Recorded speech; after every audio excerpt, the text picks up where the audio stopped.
ನಮಸ್ಕಾರ. ಎಲ್ಲೆಲ್ಲೂ ಒಂದೇ ಮಾತು. ಕರ್ನಾಟಕದಲ್ಲಿ ಲಕ್ಷಾಂತರ ರೇಷನ್ ಕಾರ್ಡುಗಳು ಕ್ಯಾನ್ಸಲ್ ಆಗಿವೆ ಅಂತ. ಇದರಿಂದ ಸಹಜವಾಗಿಯೇ ಒಂದು ಆತಂಕ ಶುರುವಾಗಿದೆ ಅಲ್ವಾ? ಹಾಗಿದ್ರೆ ಬೇರೆ ಯಾರನ್ನೂ ಕೇಳೋದ್ಬೇಡ. ನಿಮ್ಮ ಮೊಬೈಲ್ನಲ್ಲೇ ನಿಮ್ಮ ಕಾರ್ಡ್ ಸೇಫ್ ಆಗಿದೆಯೋ ಇಲ್ವೋ ಅಂತ ಚೆಕ್ ಮಾಡೋದು ಹೇಗೆ? ಬನ್ನಿ, ಈ ವಿಶ್ಲೇಷಣೆಯಲ್ಲಿ ತುಂಬಾನೇ ಸರಳವಾಗಿ ನೋಡೋಣ. ಹೌದು, ಈ ಸುದ್ದಿ ಎಲ್ಲೆಡೆ ಹಬ್ಬಿದೆ. ಲಕ್ಷಾಂತರ ಬಿಪಿಎಲ್ ಕಾರ್ಡ್ಗಳನ್ನ ರದ್ದು ಮಾಡಿದಾರಂತೆ, ಇನ್ನೂ ಕೆಲವನ್ನ ಎಪಿಎಲ್ ಕಾರ್ಡ್ಗಳಾಗಿ ಬದಲಾಯಿಸಿದಾರಂತೆ ಅಂತ.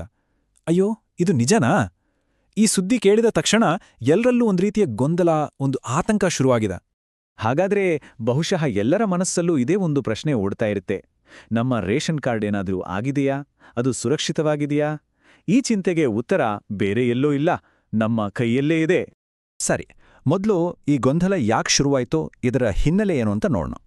ಕಾರ್ಡ್ ಕ್ಯಾನ್ಸಲ್ ಆಗಿದೆ, ಎಪಿಎಲ್ಗೆ ಕನ್ವರ್ಟ್ ಆಗಿದೆ ಅನ್ನೋ ಈ ಎಲ್ಲ ಮಾತುಗಳಿಂದ ಜನರಲ್ಲಿ ಸಹಜವಾಗಿಯೇ ಸಾಕಷ್ಟು ಪ್ರಶ್ನೆಗಳು ಮೂಡಿವೆ. ನೋಡಿ, ಎಂತೆಂಥ ಆತಂಕಗಳಂದ್ರೆ, ಅಯ್ಯೋ ಮುಂದಿನ ತಿಂಗಳು ನಮಗೆ ಅಕ್ಕಿ ಸಿಗುತ್ತೋ ಇಲ್ವೋ, ನಮ್ಮ ರೇಷನ್ ನಿಂತೇ ಹೋಯ್ತಾ, ಇನ್ನು ಗೃಹಲಕ್ಷ್ಮಿ ಯೋಜನೆಯ ಹಣ ಬರೋದು ಕೂಡ ನಿಲ್ಲುತ್ತಾ, ಎಲ್ಲಕ್ಕಿಂತ ಮುಖ್ಯವಾಗಿ ನಮ್ಮ ಬಿಪಿಎಲ್ ಕಾರ್ಡ್ ಅಂದ್ರೆ ಸಬ್ಸಿಡಿ ಸಿಗುವ ಕಾರ್ಡ್ ಈಗ ಸಬ್ಸಿಡಿ ಇಲ್ಲದ ಎಪಿಎಲ್ ಕಾರ್ಡ್ ಆಗಿ ಬದಲಾಗಿ ಬಿಟ್ಟಿದೆಯಾ? ಹೀಗೆ 10 ಪ್ರಶ್ನೆಗಳು. ಆದ್ರೆ ಇಷ್ಟೆಲ್ಲ ಚಿಂತೆ ಮಾಡೋ ಅವಶ್ಯಕತೆ ಇಲ್ಲ, ಯಾಕಂದ್ರೆ ಇದಕ್ಕೆ ತುಂಬಾನೇ ಸರಳವಾದ ಒಂದು ಪರಿಹಾರ ಇದೆ. ವಿಶೇಷ ಅಂದ್ರೆ ಆ ಪರಿಹಾರ ನಿಮ್ಮ ಕೈಯಲ್ಲಿರುವ ಮೊಬೈಲ್ನಲ್ಲೇ ಇದೆ. ಹೌದು, ನೀವು ಕೇಳಿದ್ದು ಸರಿ. ಇದಕ್ಕಾಗಿ ನೀವು ಸೈಬರ್ ಸೆಂಟರ್ಗೆ ಹೋಗ್ಬೇಕಾಗಿಲ್ಲ, ಸರತಿ ಸಾಲಲ್ಲಿ ನಿಲ್ಬೇಕಾಗಿಲ್ಲ, ಯಾರ ಸಹಾಯವನ್ನೂ ಕೇಳ್ಬೇಕಾಗಿಲ್ಲ. ಅಕ್ಷರಶಃ ಕೆಲವೇ ನಿಮಿಷಗಳಲ್ಲಿ ಮನೆಯಲ್ಲೇ ಆರಾಮಾಗಿ ಕೂತು ನಿಮ್ಮ ಫೋನ್ ಮೂಲಕ ಎಲ್ಲವನ್ನೂ ತಿಳ್ಕೋಬಹುದು. ಇದಕ್ಕೆ ನಾವು ಬಳಸೋದು ಬೇರೆ ಯಾವುದೋ ವೆಬ್ಸೈಟ್ ಅಲ್ಲ, ಸ್ವತಃ ಸರ್ಕಾರದ ಅಧಿಕೃತ ವೆಬ್ಸೈಟ್ ahara.kar.nic.in. ನೆನ್ಪಿಡಿ, ಇಲ್ಲಿ ಸಿಗೋ ಮಾಹಿತಿ 100% ಅಧಿಕೃತ ಮತ್ತು ನಿಖರವಾಗಿರುತ್ತೆ. ಓಕೆ, ಈಗ ವೆಬ್ಸೈಟ್ಗೆ ಬಂದಾಯ್ತು. ಇದರಲ್ಲಿ ಸ್ಟೇಟಸ್ ಚೆಕ್ ಮಾಡೋಕೆ 2 ವಿಧಾನಗಳಿದೆ. ಮೊದಲನೇ ವಿಧಾನ ಏನು ಅಂದ್ರೆ, ನಿಮ್ಮ ತಾಲೂಕಿನಲ್ಲಿ ಒಟ್ಟಾರೆಯಾಗಿ ಯಾವೆಲ್ಲ ಕಾರ್ಡ್ಗಳು ರದ್ದಾಗಿವೆ ಅಂತ ಪಟ್ಟಿಯಲ್ಲೇ ನೋಡೋದು. ಇದೊಂದು ಜನರಲ್ ಚೆಕ್ ಇದ್ದ ಹಾಗೆ. ಇದಕ್ಕೆ ನೀವು ಮಾಡಬೇಕಾಗಿರೋದೆಷ್ಟೇ, ವೆಬ್ಸೈಟ್ನ ಈ ಸ್ಥಿತಿ ಅನ್ನೋ ಮೆನುಗೋಗಿ ಅಲ್ಲಿ ರದ್ದಾದ ಮತ್ತು ತಿದ್ದುಪಡಿಯಾನ ಪಟ್ಟಿ ಅನ್ನೋ ಆಯ್ಕೆ ಮೇಲೆ ಕ್ಲಿಕ್ ಮಾಡಿ. ಆಮೇಲೆ ನಿಮ್ಮ ಜಿಲ್ಲೆ ತಾಲೂಕು ಆಯ್ಕೆ ಮಾಡಿ. ಕೊನೆಗೆ ಸ್ಕ್ರೀನ್ ಮೇಲೆ ಕಾಣುವ ಕ್ಯಾಪ್ಚಾ ಕೋಡ್ ಇದೆಯಲ್ಲ, ಅದನ್ನು ಹಾಗೆ ಟೈಪ್ ಮಾಡಿ ಸರ್ಚ್ ಕೊಟ್ರೆ ಸಾಕು, ಇಡೀ ಲಿಸ್ಟ್ ನಿಮ್ಮ ಮುಂದೆ ಇರುತ್ತೆ. ಈ ವಿಧಾನದಿಂದ ಒಂದು ನಿರ್ದಿಷ್ಟ ತಿಂಗಳಲ್ಲಿ ನಿಮ್ಮ ತಾಲೂಕಿನಲ್ಲಿ ರದ್ದಾದ ಎಲ್ಲಾ ಕಾರ್ಡ್ಗಳ ಪಟ್ಟಿ ಸಿಗುತ್ತೆ. ಇದರಿಂದ ನಿಮ್ಮ ಏರಿಯಾದಲ್ಲಿ ಏನಾಗ್ತಿದೆ ಅನ್ನೋ ಒಂದು ಸ್ಪಷ್ಟ ಚಿತ್ರಣ ಸಿಗುತ್ತೆ. ನಿಮ್ಮ ಹೆಸರಿದೆಯಾ ಅಂತಾನೂ ನೋಡಬಹುದು. ಸರಿ, ಈಗ 2ನೇ ವಿಧಾನಕ್ಕೆ ಬರೋಣ.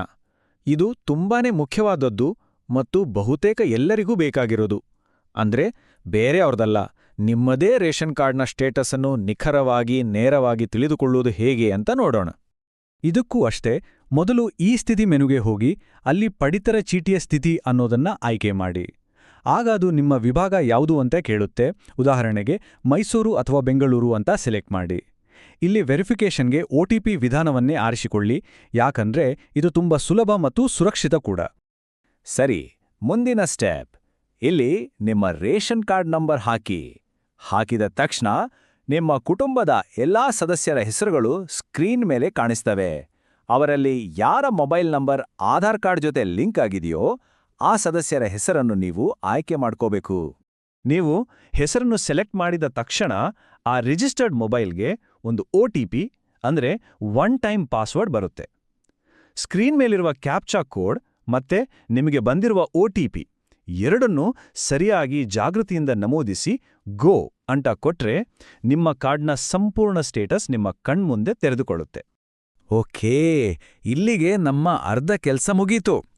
ಈಗ ಅತಿ ಮುಖ್ಯವಾದ ಭಾಗ, ಆ ಸ್ಟೇಟಸ್ ಪೇಜ್ನಲ್ಲಿರೋ ಮಾಹಿತಿಯನ್ನ ಹೇಗೆ ಅರ್ಥ ಮಾಡ್ಕೊಳ್ಳೋದು, ಅದರಲ್ಲಿ ಏನಿರುತ್ತೆ ಅಂತ ನೋಡೋಣ ಬನ್ನಿ.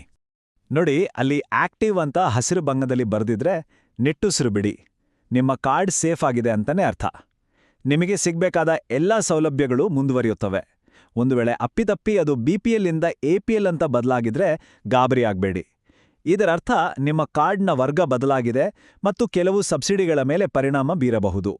ಇಲ್ಲಿ ನಾವು ಪದೇ ಪದೇ BPL ಅಂತ ಹೇಳ್ತಿದ್ದೀವಿ, ಅಂದ್ರೆ ಬಿಲೋ ಪಾವರ್ಟಿ ಲೈನ್. ಅಂದ್ರೆ ಬಡತನ ರೇಖೆಗಿಂತ ಕೆಳಗಿರುವ ಕುಟುಂಬಗಳಿಗೆ ಸರ್ಕಾರದಿಂದ ಸಬ್ಸಿಡಿ ದರದಲ್ಲಿ ಪಡಿತರ ಹಾಗೂ ಗೃಹಲಕ್ಷ್ಮಿಯಂತಹ ಇತರ ಯೋಜನೆಗಳ ಲಾಭ ಪಡೆಯಲು ನೀಡುವ ಕಾರ್ಡ್ ಇದು. ಈ ಸ್ಟೇಟಸ್ ಪೇಜ್ನಲ್ಲಿ ಕೇವಲ ಆಕ್ಟಿವ್ ಇದೆಯೋ ಇಲ್ವೋ ಅಂತ ಮಾತ್ರವಲ್ಲ, ನಿಮ್ಮ ಕುಟುಂಬದ ಎಲ್ಲಾ ಸದಸ್ಯರ ಹೆಸರುಗಳು, ನಿಮಗೆ ಯಾವ ರೇಷನ್ ಅಂಗಡಿ ನಿಗದಿ ಆಗಿದೆ ಮತ್ತು ಬೇಕಿದ್ರೆ ನಿಮ್ಮ ಈ ರೇಷನ್ ಕಾರ್ಡ್ ಅನ್ನು ಡೌನ್ಲೋಡ್ ಮಾಡುವ ಆಯ್ಕೆಯೂ ಕೂಡ ಇರುತ್ತೆ. ಅಂದ್ರೆ ಎಲ್ಲಾ ಮಾಹಿತಿ ಒಂದೇ ಕಡೆ. ನೋಡಿ, ಅದಕ್ಕೆ ಹೇಳೋದು ಜ್ಞಾನವೇ ನಿಜವಾದ ಶಕ್ತಿ ಅಂತ.